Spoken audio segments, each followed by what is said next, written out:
The harsh reality of it is there's a sharp decline in live streaming. There's a sharp decline in content creation. I wasn't always a songwriter. I was actually afraid to put my words into music, thought I would sound stupid. Very self-critical growing up. If you couldn't tell, I'm Japanese, guys. Are you half? I'm half Japanese, Half Japanese, half white. What?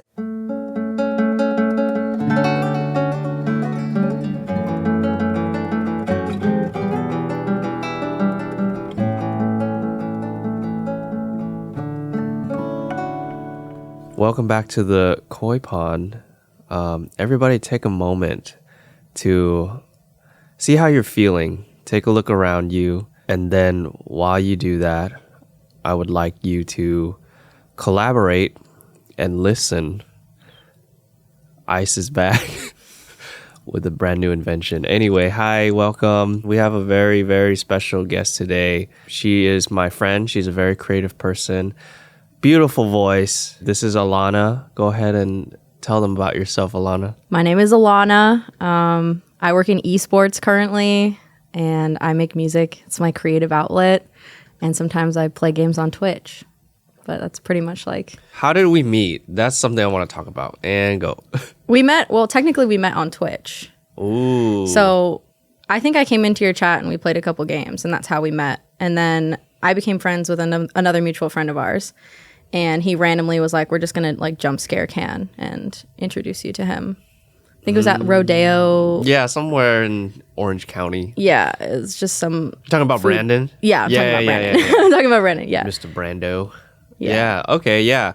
So I do remember meeting you in front of like a Bevmo or something. Yeah, it was... we went to Bevmo. We went to Bevmo the first day that we met. That was very interesting interaction with you guys. But yeah, I think ever since then, we really been hanging out to kind of just make music. Yeah. That was one of the reasons why we hung out a lot. The music brought us together.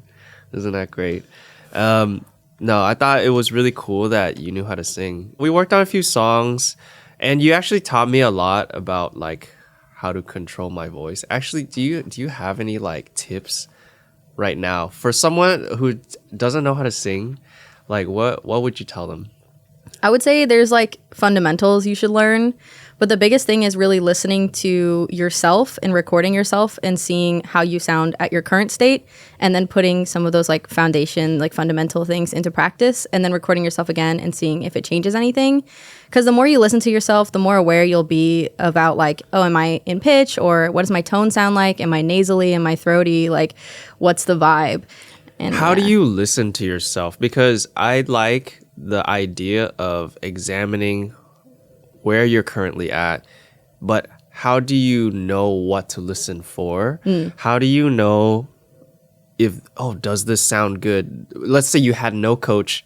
Yeah. This is just you raw recording yourself and you're on your own. Like, how does one understand how the sound is?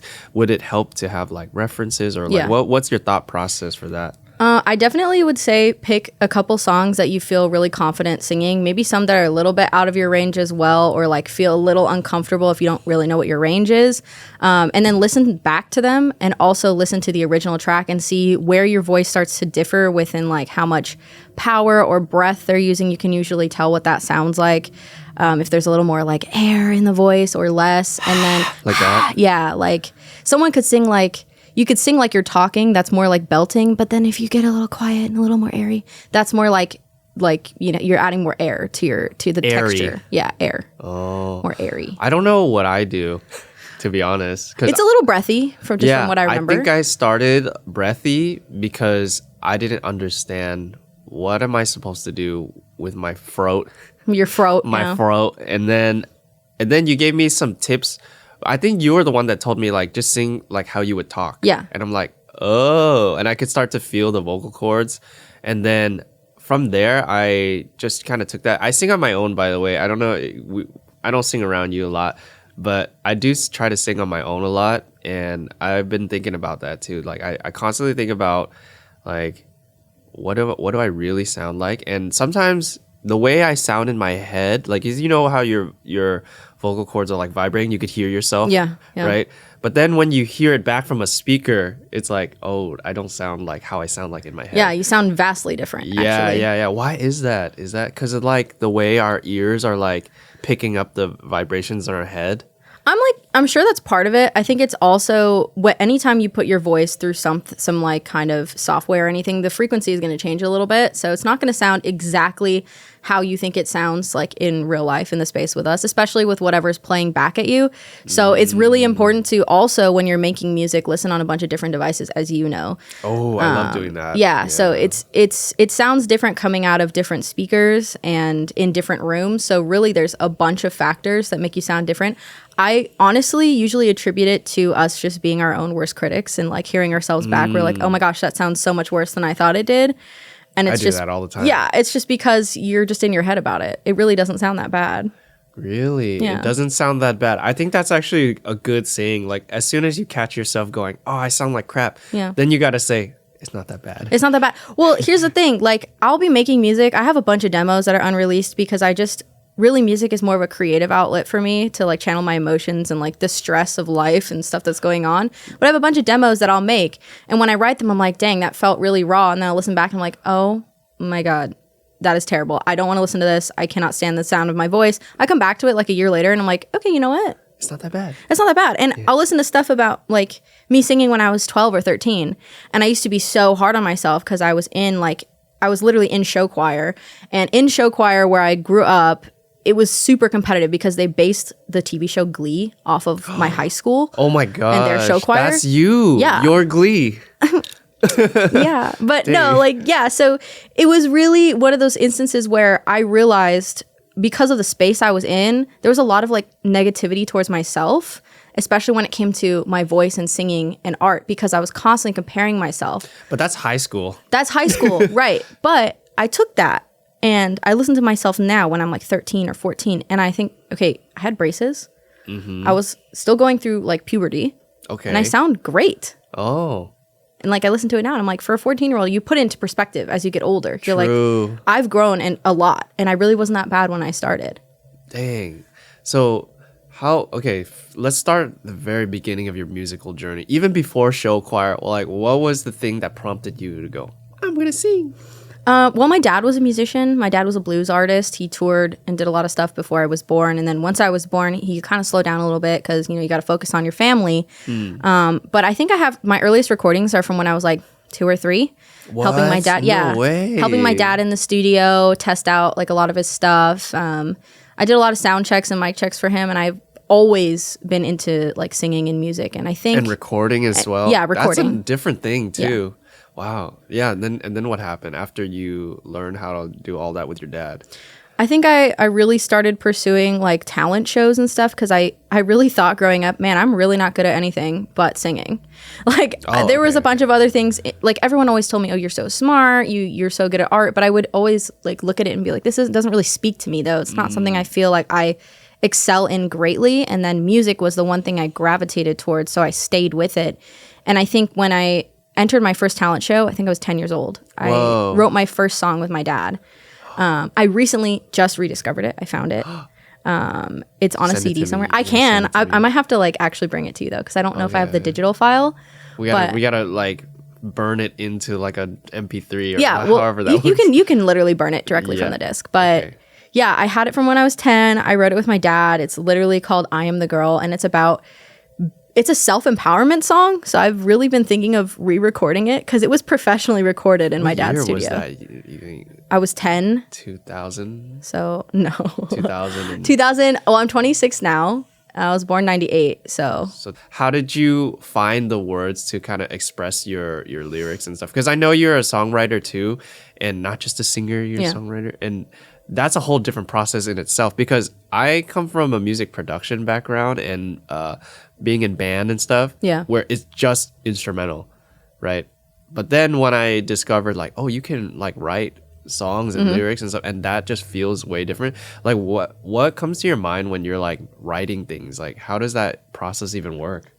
Sometimes it's random. Sometimes it's just sounds that I like with the melody that I make. Sometimes I do the words first. Sometimes I do the melody first. It really just depends on what I'm feeling. And sometimes it just comes together at the exact same time and you just know. Oh, wow. It's really an interesting process because like I wasn't always a songwriter. I was actually like, afraid to put my words into music, thought I would sound stupid, very self-critical growing up. A lot of people what got you over that? Just doing it or I think when my dad died, I really realized that it's not that deep. Like no one really cares. It's not that deep. You're making it for yourself and life is too short to have this internalized negativity and pride, like being prideful about it. I don't know, it's really interesting. It was just, I don't want to embarrass myself, but in front of who? There was no one to embarrass myself in front of. The whole world, Alana. I'm just kidding. No. Starts hyperventilating. Oh. But yeah, it's really just something that I turned to. I think it was like maybe a couple years after he passed away. I couldn't pursue music right when he passed away because it was too painful to like even think about getting into a studio. You had to process it because the studio probably reminded you of the times you had with your father. Yeah. Right? Yeah. His studio was in our house. So I was constantly around like music production and everything. Dang. So what brought you back? Where you were just like, yeah, how did that transition? That the emotion of like, oh, I can't do this and now I can. I think it really started when I had processed it a bit and I picked up the guitar. I was just kind of looking at it. It was actually the last gift from my dad that he had ever given me. And I remember moving out and I was looking at it and I was like, okay, I haven't played this thing in a couple years. And I just picked it up and started playing it. And then I realized I was really sad. And I felt the need to put that somewhere. And so okay. I was like, I can't just sit with this sadness. Usually when I feel any kind of like emotion that is overwhelming me, I can't sit with it. I have to think about it, voice it out loud, or get up and do something. You channeled it. So like it was the initial realization of like, oh crap, I'm actually feeling this versus because before when you didn't realize it, you were probably just going through it. Yeah. Right. And not realizing. And then once that realization hits, it's like, what do I do? Now you have a choice. Yeah. I think that's kind of where most people are like, I don't know what to do. And then when they don't have an outlet, that's even worse, you know, because then you're just sitting with it now. Yeah. And you're like, oh, shoot, it has nowhere to go. So they either go distract themselves or whatever, however people process their emotions. I don't think there's like a right or wrong way to do that. No. I think however you do it, it's going to lead you to the solution that you need to be at, right? For you, it was, I'm sad. I want to put that sadness or something. I want to move this into like the guitar or whatever, right? Yeah. I think, did you record it? Because I feel like you sent me something with pretty you early and on. a guitar. And I was like, this is pretty good. I think I recorded something. I think, that's around the time when we met. It was, I think, around COVID and after COVID is like when I started really pursuing music more seriously. I previously was working, like I was working a job and going to college, and then in high school, like I took a bunch of classes to try to like, you know, keep myself on track. And that's when COVID hit. That's when like I didn't have anything to do. Oh, so I was, I was really like, okay, like I'm taking 2 or 3 online classes. I'm about to end, you know, my bachelor's degree. I don't have a job. What do I do? And like I think that's really when I was like, okay, I actually need something now. Like this is When you started taking it seriously, what were the things that you were kind of focused on? Where you're like, I'm just gonna try to make as much music as I can whenever I feel like it, or like what was that like? It was a process where I reached out to my producer friend who I had known from high school, and I asked them, I was like, hey, I know you're producing music. I'm willing to pay. I would love to share some ideas with you and really kind of get a feel for how we put this in motion and how we actually get it from point A to point B, like demo to finished product. And they were super down. Everything was remote still, so I gave them a call and played them my demo live, and they loved it and came up with like some instrumentation, basically taking the original chords. And then from then on, I started going to their place and we really started working on it. The interesting thing is there's music, like making music, and then there's making music with a purpose. So the purpose, when it becomes more towards like, we could actually probably make some passive income from this, or like make a music career out of this. Like once it starts becoming more financial, do you think, like, how important is that in the career, or like in making music in general? Like, how important is it to, like, what if we had this goal where, like, let's actually make it like digestible for the people, and all these things where you're kind of maybe not sacrificing your creativity or your passion or whatever, like you're trying to find the middle ground, you know? Like, how important is that? I think it's really hard to do. I think people often lose track and like lose sight of the creative process when they're trying to like formulate what's going to be easily digestible for, you know, the average human being. I think really it comes down to like level setting with yourself and really like checking in, because I feel like even with work, the work that I do now, pursuing like video games and work, it just became something like I don't really play video games as much now because of that. Whereas like I feel like, especially my dad's experience when he was making music all the time, it became extremely difficult for him, like as a producer and an engineer, to make his own stuff. So it would take years. But I'd say the most important part about doing that is like, if you want to make it digestible, that's cool, but just remember your original purpose. Like, remember what you're doing it for. Like, you don't want to have to sacrifice your art for that. If you're making something like an EP or an album, you can have those hits that you may feel like are more easily digestible, and then you can have your art pieces in between. Yeah, I have a question about like the current job that you're doing right now. It's in the video game industry. Yeah. And I think it has to do with like marketing, right? It and is, like yes. just promoting things and whatever, right? So is there something that you started to notice in terms of the way the business happens in that field, and how it actually is very similar to the music industry in terms of like finding an audience, demographics, and like who's gonna listen to this? And like, did you start to find like some sort of intersection between those two things? Yeah, definitely. I mean, I think they are paralleled really, because there's like what I prioritize my time in with my job is we're primarily focusing on like doing live shows for mobile games. So Live shows, like entertainment, like live streams, Oh, like okay, fully okay. remote live streams that have a full production, and we have a studio that does everything with their own servers. And so it's really similar in that sense that there are live productions and live streams and shows that can also, you know, correlate with music, but also, you know, artists have to, when they have sponsorships and stuff, they have to, or when they're promoting music, they have to do like social media. So like those go hand in hand, promoting social media, doing trends. It's like very TikToks. similar. Like TikTok. So you'll have, oh gosh, there's this one guy, he has a song that he plays every time he makes a TikTok. Literally he like bumps into somebody, and then he like looks up at them like all dreamily. Yeah. And his song plays, and it became a trend. So everyone started doing it, playing his song.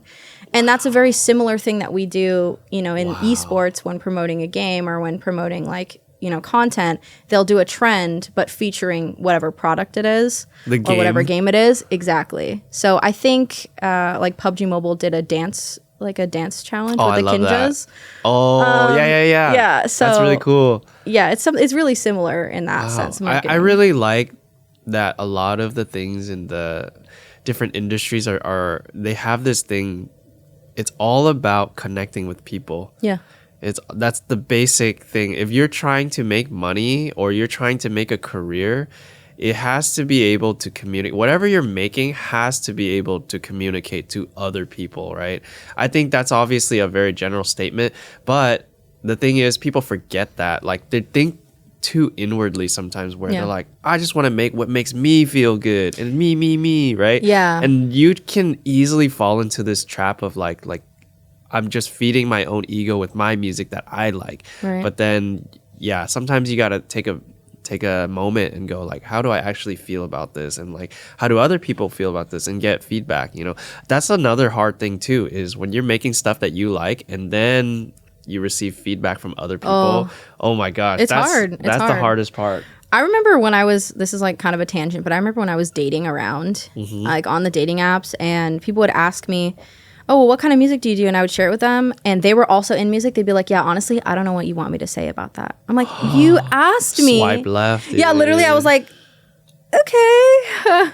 But yeah, like you asked me what my music was about, and you know, you could have followed up with, hey, like, what does this song mean to you? Or like, you know, what is the message you're trying to convey? I find that personally, when somebody hands me their music that's unreleased, I take like 3 passes. I listen to the lyrics, I listen to the melody, and I listen to the production. Those are my 3 passes. Oh, okay. And each time I write down notes, or if I'm reviewing it live, I sit with them and I tell them, hey, this is what I thought about specifically this part. And like one of my close friends, Kato Kindness, I listen to their music all the time, and I constantly get to hear like first looks at stuff. And that's exactly what I do. And I feel like it could go either way. Like taking advice from other people, it's like, it's hard, but at the same time, it's really formative. It's really important when you're making your music to hear how the audience is receiving it. Now, I feel like when some people do their review, they don't do those 3 passes. They don't really listen. They're just like, oh, do I like it or do I not? They're not really they listen to it differently. Yeah. Because, I mean, yes, it is. It is not as like, you can't find enough details to help the person out when you're just saying, oh, I like it or I don't like it. It's like it's not specific enough, right? But then again, you also have to remember, like, not everybody listens to music in that where they're breaking it down and all, because that's important to remember too. Because I like breaking things down, I like, well, it only matters, I think, from musician to musician. But if it's just like listener to musician, like they're not gonna know. Like, but I think that's an important audience to have though, because if you're trying to make it digestible for the average human being who like maybe doesn't understand music theory or understand how that works, like it's also important to hear, hey, why don't you like this? You like it, but like, what's the reason? I'd love to know, because genuinely I hear it and I think it's a product of my work. So what's the number one feedback you've gotten? It doesn't have to be negative, but what's like the number one feedback you've always gotten that you constantly hear from other people? Your voice is so clear.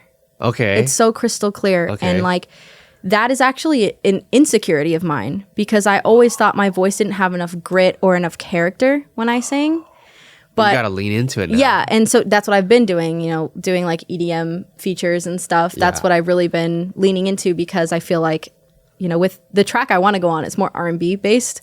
Ooh. And with R&B, you need a lot of soul in your voice and a lot of emotion. And I guess that's why it was an insecurity of mine. Oh, it's so clear. It's so like crystal. But to me, I hear that negatively sometimes as it's so boring. Right. The grass is always greener. Right. On the other side. But again, that's just that negativity. We want what we don't have. Exactly. No, it's so quotes. True. It's so true. Yeah, but when did you like realize like, you know what? I don't care anymore. I'm just gonna do this and like not care about that feedback? Yeah. I think it started happening when I started getting more features on things. Like, obviously, you reached out to me and I sang on Hologram. Yep. And that was like super easy. Yeah. And I've never written lyrics in my life. Yeah. That was actually a really fun project, because at that time, I don't even remember what year it was or where I was living at the time. I think I was already living in OC. Yeah, you might have been. But I remember we did it online. Mm-hmm. So I made a song called Hologram, and I was like, you know what? I want to write lyrics to this. I've never written lyrics to any song. So I was like, you know what? I want to sing on it. But then I'm like, I don't like the way I sound. So I'm going to have you sing on it. And then you were like, I'm down. I'm like, okay, cool. And then it actually ended up turning out really cool. And I'm like, dang, I feel like that was the moment where I feel like I leveled up in my music journey. Because you know how like you have these progressions of like, okay, I get this now and I get this. The first time we worked together, I feel like, oh, sick. Like I feel like I can gain some something. XP. Yeah. Gain some XP, got some experience learning how to work with different vocals and stuff. Because I've worked with vocals in the past before, but I didn't really get it. But then with yours, I was like, oh, I get it. I know what I want to do with it now. And so that's when I really felt like, okay, this is like a little what is it called, milestone for me. Yeah. And I think, I don't know, we play that song a lot for our friends. It's really fun. But then now I'm thinking like, okay, what's gonna be the next thing? And you already know, like, I like to take my time with my music because it's not my career, right? It's just kind of like what you're doing is like, it's just for fun. And it's like, we're just making stuff just to express. Like, there's a part of me that has like a fire to keep growing in that avenue. Even though I know like there's no rush.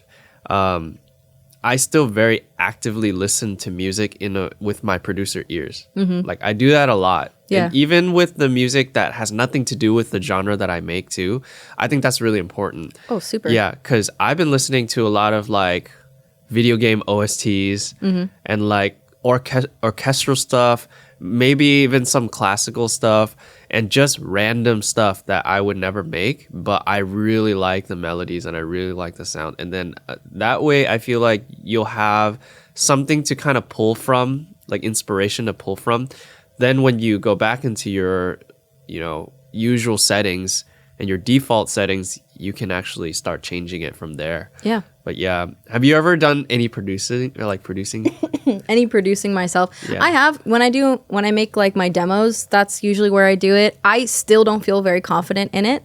I think if I were really to sit down and try, I could be pretty good at it. But yeah, it's not something for producing. Do you view it as I'm making sounds on my computer, or I'm recording tracks and stuff and adding it and then throwing it together? It's both of those things. Okay. So like for one of my demos that I have that's about being with a narcissist and like living through that. Oh hell yeah, let's go. I take samples. Let's get dark. Like, yeah. No, I took samples from like a drum track.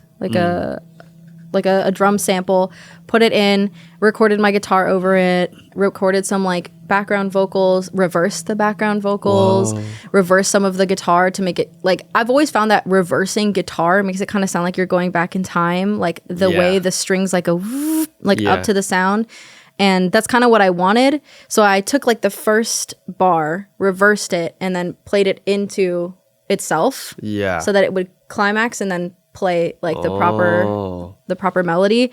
I think like that's producing in my brain. I think mixing is where I really lack in my ability. Mixing is hard, dude. Yeah. I still struggle with it to this day. But for all those aspiring music producers, I'll tell you a little tip from my 10 years of experience now. I learned that less is more.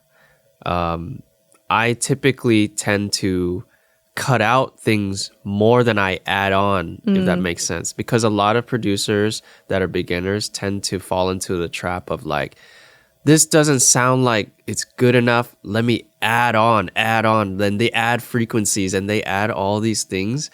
And then it just becomes a mess, right? Yeah. So for me, I think, okay, well, how can I make it good by taking away, right? Yeah. And then I work like from the very, very bottom, and then I slowly add on. But then I'm constantly like, okay, that's too much. And like I constantly take away and I subtract more than I add with mixing. And a really good tip, I think, for that too, is using references. That's something that I didn't do for a while. But then once I started using references, which is basically just listening to another song, and then you listen to your song and you go, what sounds different? Yeah. You're just comparing it. That's all it is. And obviously not all songs are the same, but you just pick the sound that you like. Exactly. I compare a lot of my songs to Porter Robinson, Madeon, 1788. This is like my producer friend. And then like just random, and then you listen to the levels. How loud are they doing it? How loud am I doing it?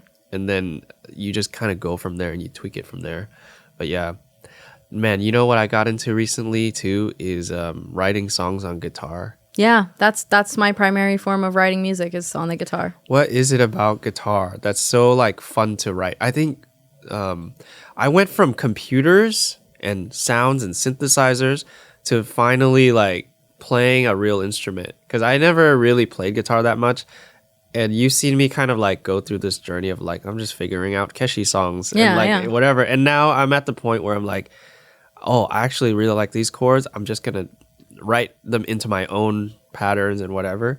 And then I was like, what would happen if I sang over it? Yeah. That's cool. Kind of where I'm at right now. That's kind of how my songwriting process goes, actually. I was never like formally trained in guitar. It was something that my dad gave me and said if I ever wanted to learn, I could ask him. But that's kind of how everything went with me with music. It was always at my own pace. My dad always had this belief like I'm never going to make you into a musician or an artist. If that's what happens, that's what will happen. Yeah, because he already knew. He's like, oh, she's going to be a musician. I don't need to say think, it. well, he also really wanted me to be a doctor, which did not happen.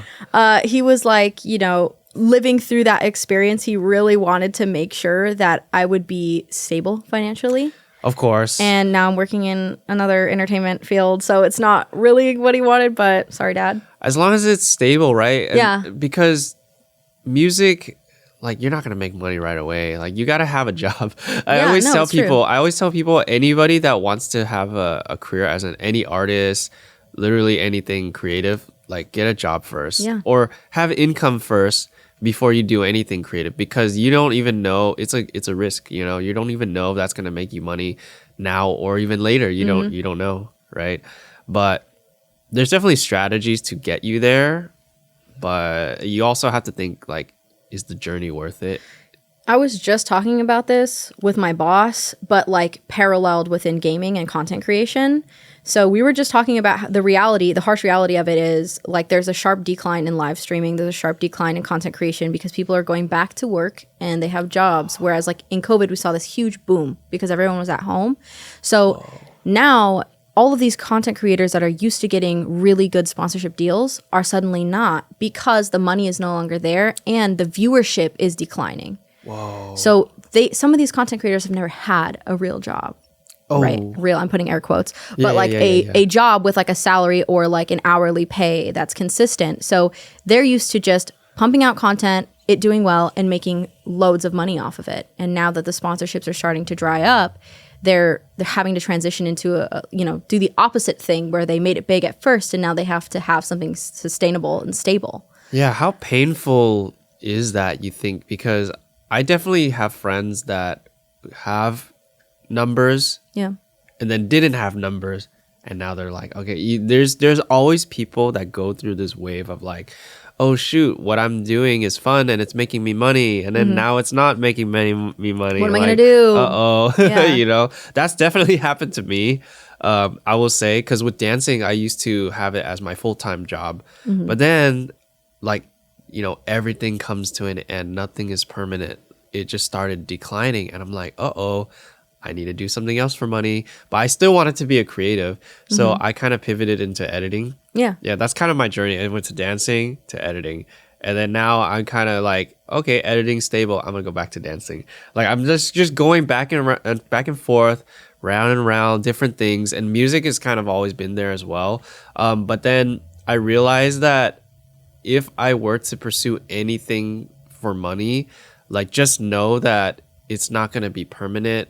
You know, it's not going to always be like, even if you do make money, it's not always going to be the same amount. Exactly. You know, yeah. Unless you have like a stable business or something, or you find a way to create a structure like a record company, for example, or an indie record label, or where you're constantly working on a structure of like, okay, this artist is good now, they're making money now, and now they're not. All right, new artists, you know. A great example, like, or whatever, is 100 Thieves. What's 100 Thieves? 100 Thieves is like, so they're like a talent agency, but they're also a marketing company, and they're also a brand for esports and gaming. Okay. So they have like esports teams, but they also have a marketing division, and they have like a talent division. So they keep themselves stable and like afloat by also being a clothing brand. Whoa. And like really marketing towards, like our clothing is really dope. And like for a while, like LA 100 Thieves was like the clothes to wear if you were into like gaming or esports. I did not know that. Yeah, so they're a great example. I think like Team Liquid also has a very like interesting structure where they look at influencer marketing, but they're also esports, because esports alone is never, it's like exactly what you said, it's never going to stay consistent and stable. Like games can drop off just like music artists can drop off, and like different titles can become more popular or less popular just like music artists. It's very parallel. Yeah. But these companies have found a way to keep themselves stable, which is exactly what other music artists do as well. Like T-Pain plays video games and like streams and stuff. I think that's so random, but so funny. You know, there's ways to keep yourself afloat. T-Pain was like, I'm going to start streaming and making videos and whatever.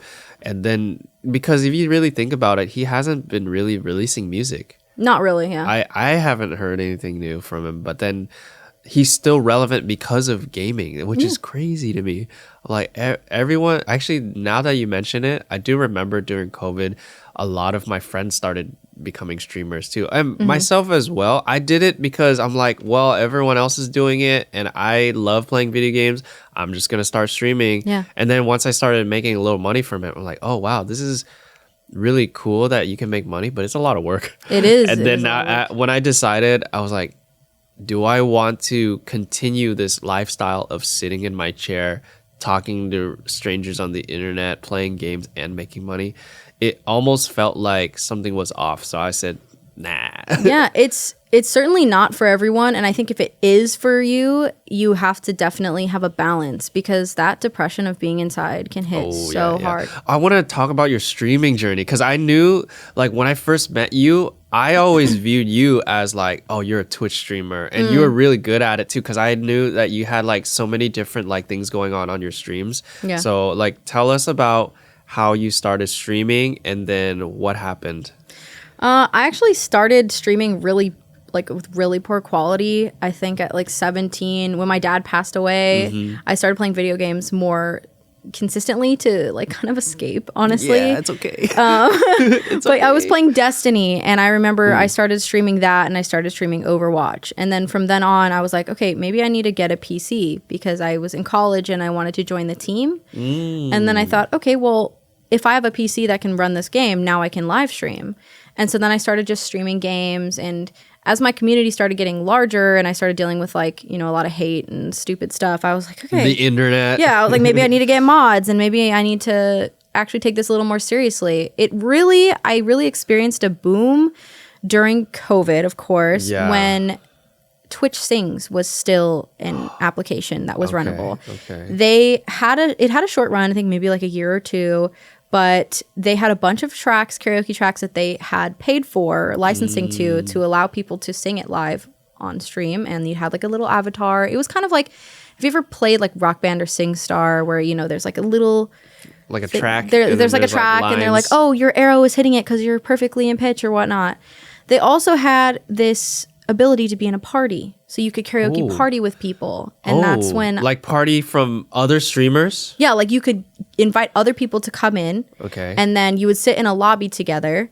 There was no, like, you could have voice comms in there, but it was more like, okay, so now you're singing, you're on stage, and everyone can see your little avatar on stage, or your camera on stage with, a microphone, and then it swaps you automatically. The next person is picking their song, and they're going now. So it was a super cute little thing. That's like digital karaoke room. Exactly. That's so cool. But they had to get rid of it because it was too expensive to like keep. To license all the songs. Yeah. Yeah, and stuff like that has changed, but really that's when I realized, oh, this could make me some money. I was getting people subscribing. Yeah. I was making my own emotes. I was starting to figure out how, OBS works, really, like how it actually works. Yeah. And then after Twitch Sings shut down, I continued to like stay consistent playing video games and really. What was the game at the time for you after you stopped singing there? It was still Overwatch. Okay. What about Animal Crossing? Do you ever play I did that? play. Okay. I played a lot of Animal Crossing. I played that too. My mom still plays it.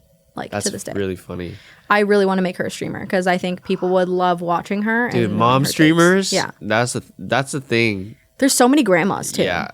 Oh, I've seen that though. That's actually really like fun Tactical one. Grandma, I think, is like a COD one. Yeah, She's crazy good at the There's game. like ones that play like JRPGs. And Yeah. It's so good. I love that. I love it. Wow. Yeah. So, dang, what made you kind of like go, all right, streaming's not it right now? The money. Yeah. The money. Yeah. People were starting to go back to work. I was like, okay, I need to find a job. My friend was like, hey, you want to go work at a COVID lab? Oh yeah. I was like, I guess. I worked there for 2 years, but I started, I think like 3 or 4 months in, they were like, okay, she needs to move to a different place because she's trying to fix things and make everything more like efficient. And they're like, we could use that brain somewhere else, basically. Yeah. You are smart. Sometimes, yeah. I would say when it comes to problem solving, I typically am. That's so good. Yeah, we need more people like that. It's hard to find. It's hard to find. I think it's honestly just the energy of the world. It's so draining. And to try to even think about, oh, there's a problem, I need to solve it. That in itself is like that's so much energy I have to think about. But unless you get that done, like nothing's ever going to get done. So I have to tell myself, Dang. I'm going to count down from 10 and then I'm going to get off my butt and do something about it.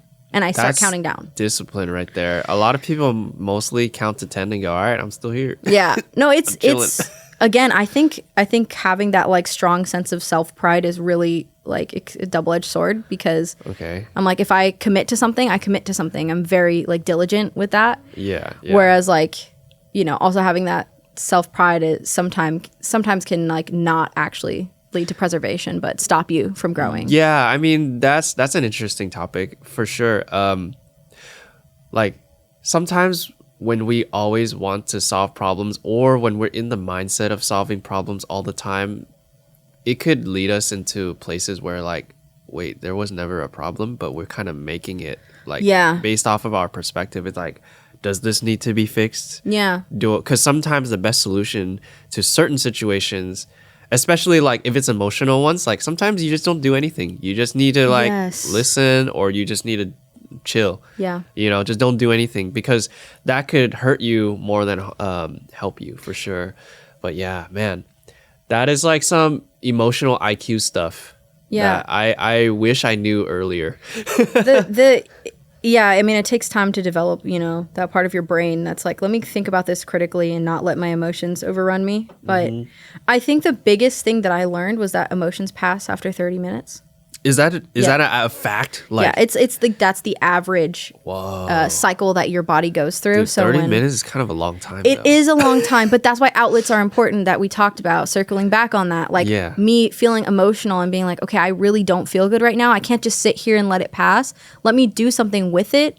And then after I'm done, I think it's a combination of putting it somewhere and the time. Yeah, the hardest emotions I feel like to let pass are obviously anger. It's like one of the most intense ones. Anger is very intense. Anxiety is another intense one. Yeah. What's another one? Depression is kind of like, you know, I don't know. Deep sadness. Deep sadness, like that hard. Feels like it lasts way longer than it should. Yeah. But definitely like, man, especially when you're angry or anxious or something, I've definitely seen people go through like, oh crap, I don't know what to do.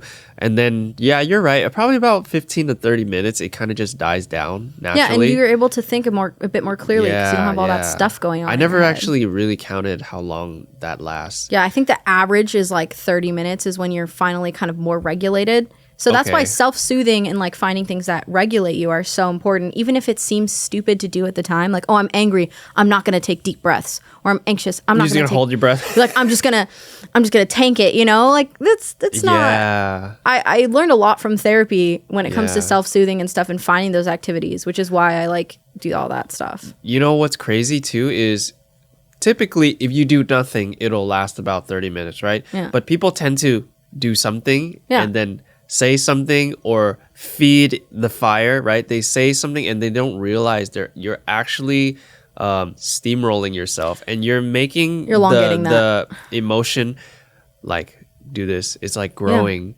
instead of letting it subside. That's why it's like you don't have to solve every problem, especially when you're frustrated or angry. Like just like take a moment, you know? Yeah, I think that's really good advice. Yeah. Oh man. So, you know, every podcast I've done so far, I've had every guest kind of say like a message to the next person. And the message from the last guest, he said, if you want to go fast, go alone. If you want to go far, do it together. Or something along those lines. I'm sure you've heard that before, right? Like, what are your thoughts? I think that's true for me specifically. And I think it's true just for my family, like seeing, you know, their experiences and like learned experiences through them. My dad was like often very solo in a lot of his life, and he died early. So he literally, like fast, like, you know, live fast, die young kind of thing, where like, you know, everything was, this is not to say he was a bad person or anything, but he was very focused on himself and his music. He didn't love like much more than his music. His music was always number one. And like, I know my mom could speak to that more than I could, but I think it's very true, because I tend to collaborate more, and that I feel like that takes a way longer time to put out a product than Yeah. than it is to just like do it yourself and go heads Yeah, down. yeah. But the longevity of like those relationships and friendships that I've made are worth more to me than like a quick buck. Than Yeah, I feel like you get more for the time you put in versus putting the time into yourself. Like you do get some sort of reward for just working on it by yourself because oh look, I finished it on time, or like you get it done, right? But then with people, even though it's a bit slower and you have to be more patient and not everybody like thinks the same and works the same, there's a lot of things when I learned how to work with a team is like somebody's gonna butt heads with somebody. Right. It's not gonna be exactly how you want it, right? But that's the thing. If you work with a team, you're signing up for like, oh, whatever you think is right, throw that out the window. No, yeah, it has to be collective. It's the collective. Like, what does the collective think is right? And the cool thing is, sometimes when you don't think it was as good as you could have made it, it actually ends up being better. No, that's so Yeah. true. I agree 100%. Like, there's so many parallels in my life that I could bring this to, but another thing is like weightlifting and going to the gym. All right, let's talk about that. Well, I was just gonna say, like, you know, doing that by yourself, yeah, you can get like fit really quick. You stay consistent on a schedule, but I didn't learn about form or like, you know, how to gain more muscle mass until I started going to the gym with somebody and making Yeah. that consistent. And now I have like a ring of friends that I could bring to the gym with me, or like people I can rely on for nutritional advice and stuff like that. Whereas before, like, yeah, I dropped like 20 pounds, but I wasn't gaining muscle and I didn't feel like it didn't feel enriching. Whereas like when I go to the gym with people, it feels really enriching and they keep me accountable when I go. Wow. Man, I love the gym. I love physical health. I love it all. I really like how physical health ties in with your mental. That's something important. that's so cool because most of the time when you think something is wrong with my emotions or something's going on in my head, like the easiest thing to do is to just go outside or work out or something. You ever notice that? Like everybody that's like either going through some sort of pain or a breakup or whatever, they automatically go, all right, I'm going to hit the gym. I'm gonna hit the gym. Hit the gym. It's such a good therapy, I feel like, just for yourself. And you don't need to say anything. It's just like, get those muscles going. you know? It's the immediate, it's the act of doing something, getting off your butt and feeling accomplished, but also the immediate rush of like chemicals to your brain. Oh, yeah. And it's like, because we were talking about ways to express yourself. It doesn't have to be creatively. No, of course It not. can just be like, just move, just do something. Yeah. You know, just get off your butt, do something. And next thing you know, 30 minutes go by and like, hey, I'm back to normal. chilling. Yeah, that's really cool. Yeah. Okay, so now to wrap it up, if you had a message to say to the next guest without knowing who they are, it doesn't have to be a quote. It's just literally anything you want to say to them. What would that be? I would say just take a deep breath. Ooh. Just honestly take a really nice big deep breath. Yeah, I'm going to force them to do that. You do it, yeah. Hey, before you do anything, take a deep Like breath. take a deep breath, maybe hold it at the top for a little bit, let it hold out and just Yeah, wait till your face turns blue. yeah, exactly. And then pass out. Pass out, wake up, and ask, hey, what am I doing here? Where am I? Where am I? Who am I? How long was I out? Yeah, and then that's it. Just breathe. That's really cool. I like advice like that. It's so simple but effective. Yeah. And a lot of people forget that you have to breathe. You have to. If you To don't, live it's or not good. like- just in general, you gotta breathe, Yeah. guys. See, it's interesting, right?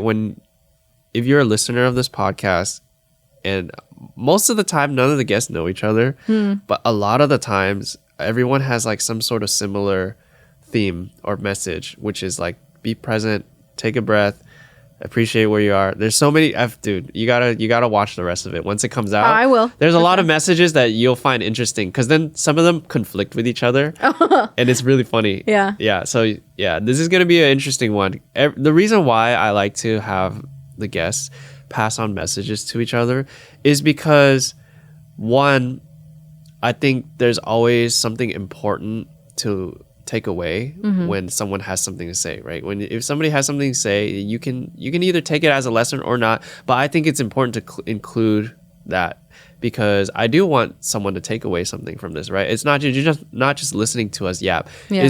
There's something that can be found here, you know, if you look Yeah. for it, right? Yeah. And then another thing is because each guest is passing on another message, it's like we're all connecting each other through this chain. Yeah. I'm making a chain as like a chain mail. I like that. I think to add on to like take a breath, like everything's gonna be okay. Okay. That's like the biggest thing for me is like we've talked about time passing Yeah. when regulating your emotions. Like I was always so worried about where I'm gonna be, what I'm gonna be. Yeah. But I'm exactly where I wanted to be like 4 years ago. So just take a breath. It's gonna be okay. Take a breath, everything's gonna be okay. I try Yeah. to say it fast. Take a breath, everything's gonna be okay. Yeah, that's how you gotta say it to them, and then you see what happens. And Yeah. then they're like, "Huh?" What? Are you okay? Yeah, but oh my gosh, man, this is a really good episode. I really like talking about the process of music and how everyone's like so different with Yeah. their process. But yeah, thank you, Alana. I really am grateful to have you as a friend. Thank you. Likewise. And you know what? Whenever we make music, we'll make it. Yeah, and you then guys will hear it. If you want to hear it, where can we hear it? Oh, our music or just like Yeah. music in general? I mean, Where can they hear your my music Yeah. anywhere, any streaming platform. You just gotta look up Tanii on any. Tanii? Yeah, Tanii on any streaming platform. Tanii. Okay. Everybody go follow Tanii. And on Instagram. What's your Instagram? It's Tanii Chan. That's it. Why? Just because I think it's cute. Okay. Tanii Because Chan. I'm Japanese. She's Japanese, guys. If you couldn't tell. I'm Japanese, guys. Are you half? I'm half Japanese, half Japanese, half white. White? I just hold on. I just took my Okay, heritage, go. my heritage thing. Go. And I'm like 50% Korean and Japanese. So like we didn't know that, but we just found that out like region wise. You think your dad knew that, but he withheld that from I don't you? know because he was like third or fourth generation, so it could have been like from my grandparents' parents. Like Hell that's where the yeah. lineage could have like even Dude, come from. now you can be a Korea boo. And it's a not dude. weird. It's not weird. It's in your DNA. They said it. That's so cool. Nice. Well, thank you for joining us. Thank you for blessing us with your beautiful voice. And we will see you next time. Thank you guys for listening. And if you have any questions or concerns or just suggestions, like let me know what you think about this whole thing. We're 9 episodes in right now, and there's a lot of room for improvement. So I would appreciate that. Okay, everybody, take a deep breath. Everything's gonna be okay. All right, thank you. Yay.